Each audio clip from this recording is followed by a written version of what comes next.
Dès qu'on est arrivé à Séville depuis l'aéroport, on peut prendre directement un bus au prix de 6 euros par personne pour descendre directement en centre-ville. On a pu s'arrêter à l'arrêt San Sebastián Prado, qui est un peu l'artère principale, l'arrêt principal, qui donne directement sur le monument le plus emblématique, c'est-à-dire la Plaza de España, avec notamment un parc juste avant, un petit parc qu'on a traversé. Au début, dès qu'on est arrivé à la ville, moi je savais pas du tout que c'était la Plaza de España qui était à côté de cet arrêt.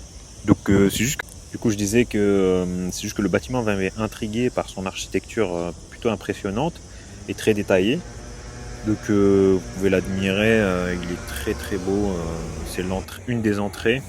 On est rentré pour voir au début timidement, et après on voyait qu'il y avait des gens qui sortaient de ce bâtiment, donc on s'est dit pourquoi pas continuer notre marche, et là on voit qu'on était directement sur la Plaza de España, cette place magnifique et emblématique.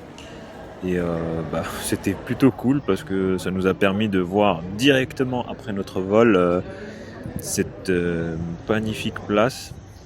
D'autant plus qu'on devait rejoindre notre hôtel dans 1 heure et demie à peu près, parce qu'il était prévu pour 15 heures. Et donc on avait un peu le temps de le voir. Ensuite on a pris le bus pour rejoindre notre hôtel qui, je ne le savais pas d'ailleurs, est en face du stade du Betis Séville, qui est un très beau club, le deuxième gros club dans la ville, avec le Séville FC. Et en réalité, je n'étais même pas au courant qu'il était juste en face de notre hôtel quand je l'ai pris. Et c'était un pur plaisir de le voir, même si vous allez le voir plus tard dans les prochaines vidéos, il est en travaux. Là, on peut voir qu'on arrive à notre hôtel. C'est un hôtel très très intéressant par rapport à son prix. Ce qui m'a surpris, c'est que en pleine saison comme ça, en juillet, je trouve que les prix sont plutôt intéressants pour 5 nuits. Donc franchement, c'est un hôtel que je vous le conseille. Il a une piscine à l'intérieur, il a aussi une salle de sport. Le petit déjeuner était excellent, comme vous allez le voir sans doute dans les prochaines vidéos. Et en tout cas, en général, il est très très beau et très bien entretenu. Et le personnel était top. La plupart, ils parlent espagnol ou anglais. Je n'ai pas vu de personnel qui parlait en français. Après, j'ai pas eu non plus des longues conversations avec eux. Mais c'est pas un problème. L'anglais, ils comprennent parfaitement. Donc, si vous comprenez pas l'espagnol ou vous parlez pas espagnol, c'est pas un souci. Après l'hôtel, on est sorti directement parce que il fallait bien manger. Ça faisait depuis très très tôt le matin qu'on n'avait pas mangé. On a trouvé un plutôt beau restaurant, Arabesca, il me semble que le nom du restaurant. C'est un restaurant qui propose tout type de plats du Moyen-Orient ou autre. En dehors des prix, ce qui est intéressant, c'est que toute la carte est halal. Donc c'est non négligeable pour quelqu'un qui mange halal. Il y a aussi des propositions véganes pour ceux que ça intéresse. Mais sinon, l'ambiance en général était excellente. Et le personnel, pareil, très très bien. Il était aux petits soins. Et c'était une très belle expérience. Vous pouvez voir là, les choix qu'on a fait. Moi, j'ai très très apprécié ce plat. Je me souviens plus exactement. C'est un plat du Moyen-Orient, il me semble, de Syrie ou bien de l'Arabie Saoudite. Non, je crois que c'est yéménite. Et franchement, c'est une espèce de pâte de pain qui est étalée sur le plat avec à l'intérieur viande, riz. Le riz est incroyable. Et franchement, avec les sauces autour, là, c'était excellent. Il y avait une sauce rouge piquante, un peu plus piquante, mais pas trop non plus. Je pense que c'est pour s'adapter à la clientèle européenne. Moi, ça m'aurait pas dérangé qu'elle soit beaucoup plus piquante.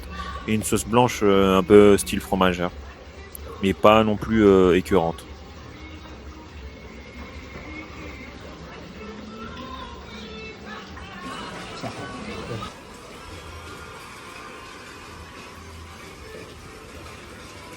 Pour la personne qui m'accompagnait, elle a choisi riz Mendy.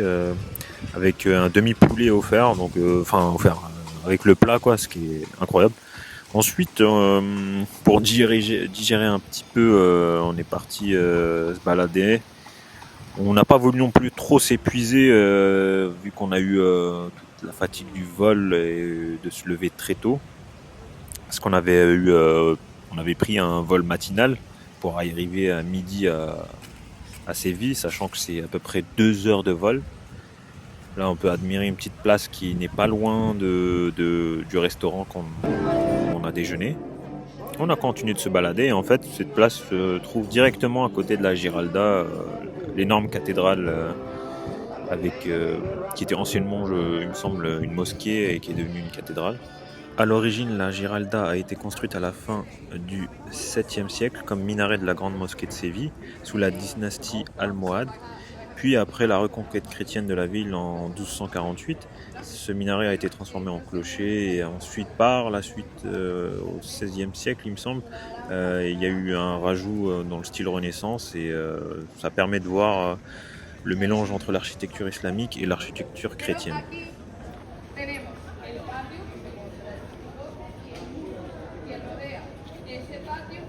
Après une bonne balade, c'était le moment de faire une pause douceur avec Kala qui est une enseigne de yogourt glacé. Franchement, je vous la recommande si vous allez dans la ville parce que c'est excellent, beaucoup de goût, beaucoup de saveurs et c'est plutôt généreux et en plus ça change des glaces classiques et franchement c'est d'une grande qualité.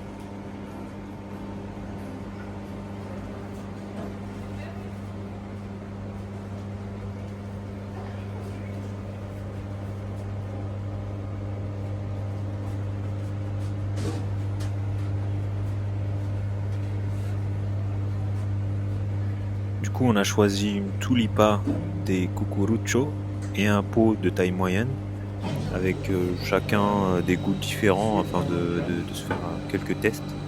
Et franchement, c'est vraiment à faire et c'est sans regret. Et c'était délicieux.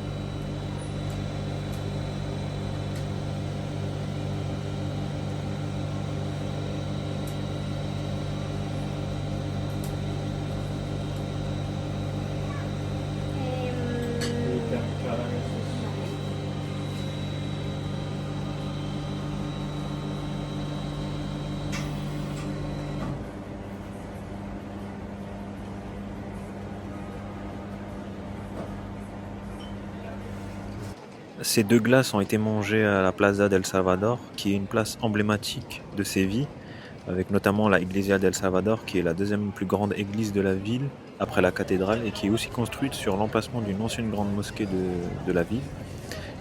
D'ailleurs, ça garde les vestiges de celle-ci, et en plus, juste à côté, si on marche un peu, quelques minutes, une bonne quinzaine de minutes, on tombe sur Cetas de Sevilla, qu'on a pu faire notamment à 21h30. Là, il y a encore du soleil, mais 30 minutes après, vous allez voir, on va admirer un très joli coucher de soleil.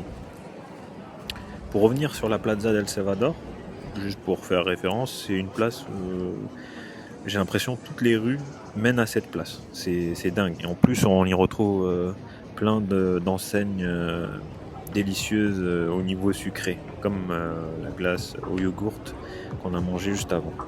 Donc je vous disais qu'ici le Cetas de Sevilla c'est une architecture très très belle, notamment quand on arrive au coucher du soleil et après le coucher du soleil parce que en fait on a une vue de l'ensemble de la ville avec tous les monuments principaux, que ce soit la cathédrale ou l'église d'El Salvador.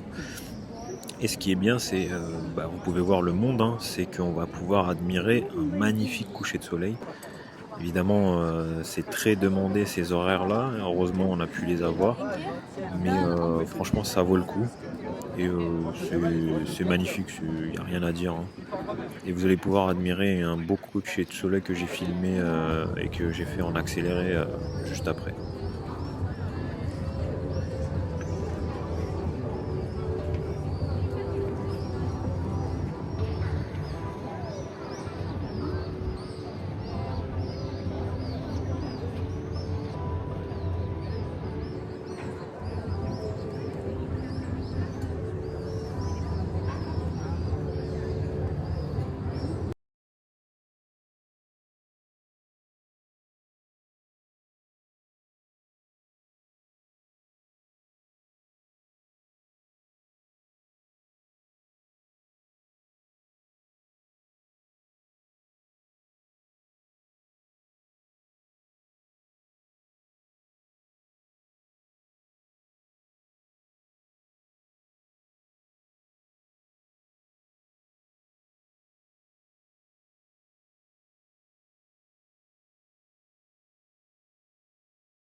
juste après le coucher de soleil. Ce qui est très bien avec ce monument, c'est que vous pouvez admirer une espèce de spectacle de couleurs.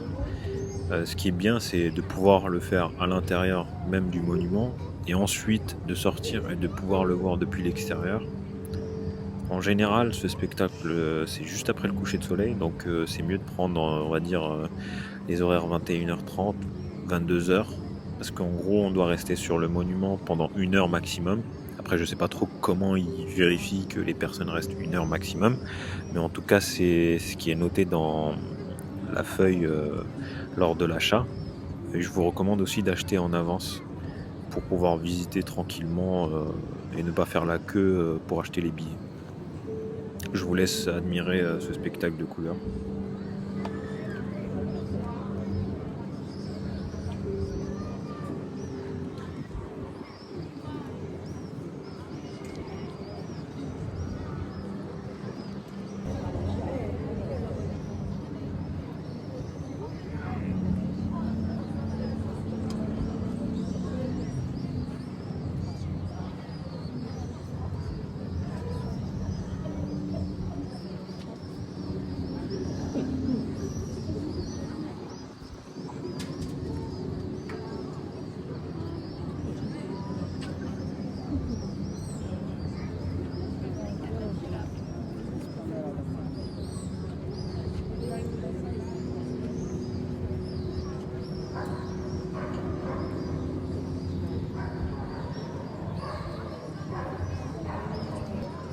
Ma che figo. Non è giorno, è appena tramontato il sole. Ma qua tramonta più tardi. Ma che figo, faglielo vedere a Gabby. Guarda. Cambia colore qua. Sì, Cos'è? boh, è una struttura di cemento e cambiano, ci sono le luci. Guarda. Fa tipo l'aurora boreale. Guarda.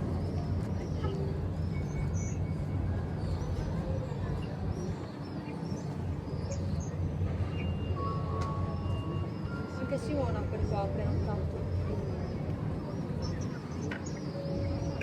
Per guardare questo. È una figata. No, da qua vedi il tramonto. Facevi una videochiamata e lo vedeva anche lei, no? Credo abbia già. Qua fa tipo. No, no. Sì.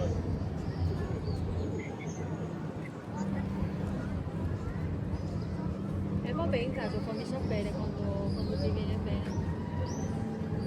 Oye, Mi ha mandato la foto per McDonald's.